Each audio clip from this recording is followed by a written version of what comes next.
Ah, shit. Hey guys, so a while ago I lost the keys to my toolbox that I have on my trailer. And the way I ended up getting into it was I just cut a hole in it and opened it. I've since found the keys, so I'm gonna go ahead and patch this hole today. And it looks like it's about 20 gauge here. Pretty flimsy stuff. So I think I'm gonna make a video about patching sheet metal. First step here. Well, after checking with the tape measure, the base material is 16 gauge, so I'm just gonna go ahead and use 16 gauge. 20 gauge. No sense in making the patch thinner than the actual surrounding material. That wouldn't make a whole lot of sense. So what I'm going to do is I'm just going to go ahead and mark this piece out. It's a little narrower than 6 inches. It's about 7 inches width. So I'm just going to do a 7 by 7.5 basically. I'm just going to mark one at 7.5 and go ahead and positively cut that line. So I have my little patch. Probably flatten this piece out with a hammer once it's cut.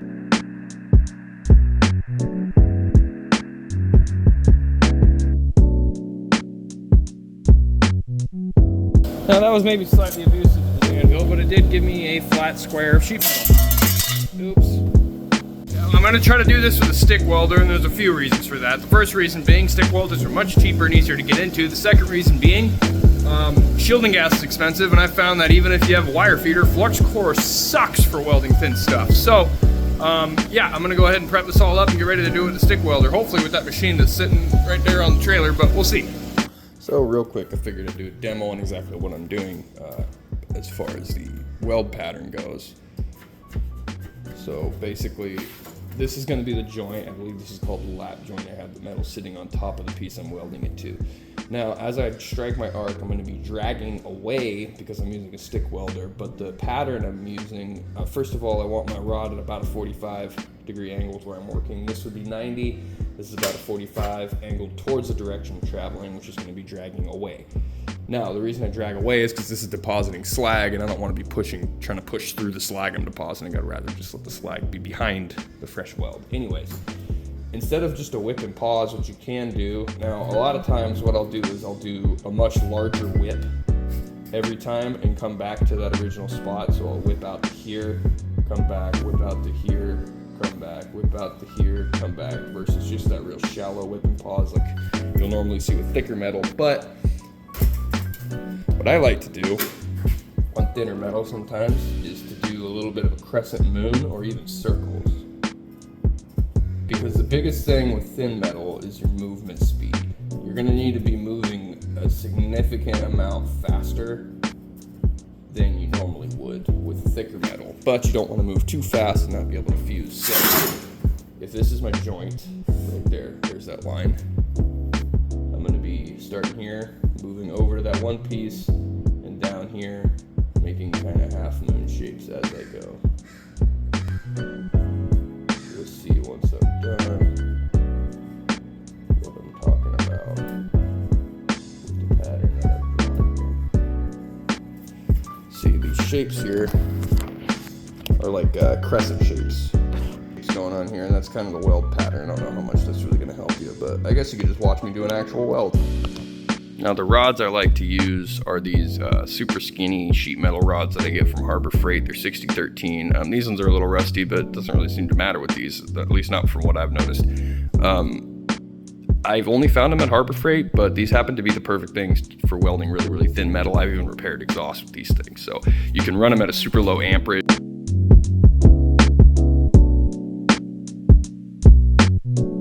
Alright, looks like that patch is on there pretty well and it's lined up. I mean, it's covering up the hole that I'm trying to fix. So basically what I did was I just started it at the end, lined up the edges, and slid it forward until it covered the entire thing. And now I'm just going to go ahead and tack this thing on here before I start showing you how I'm going to weld it. Motion's going to be a much bigger whip every time, but still coming back to the same spot.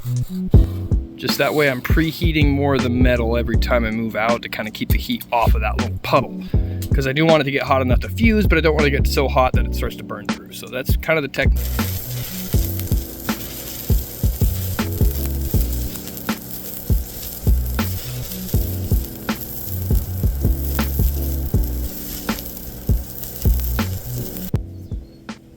So for anyone wondering, I'm running at about 35 amps here. I figured I would just go over another option for kind of weld pattern is to also do sort of a half moon shape. This is a much bigger rod, but I'm just kind of doing this for demonstration purposes. You can kind of just give it a little bit of a sort of a crescent moon shape as you go, but the biggest thing with the thin metal, it doesn't really matter what exact pattern you use, as long as you're moving fast enough to not start to get cavities and burn through. So that's really the biggest thing, is just keep a real close eye on the material underneath. You're not really looking at the arc, you're looking at the puddle behind the arc. And if that starts to get a little bit too liquidy, you need to start moving a little quicker. That's usually the general rule of welding sheet metal. It's the speed and the amperage. Like I said, 35 amps on these really thin rods. Doesn't need much, just needs to fuse and just try to keep water out of it. This is part of the structure.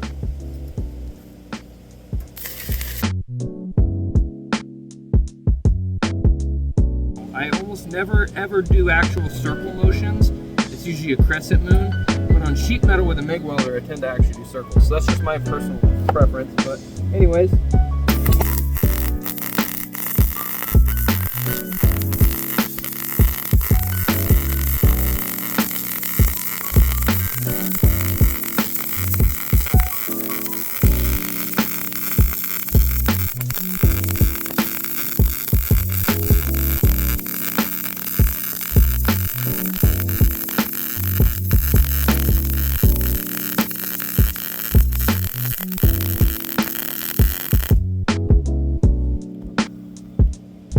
Go.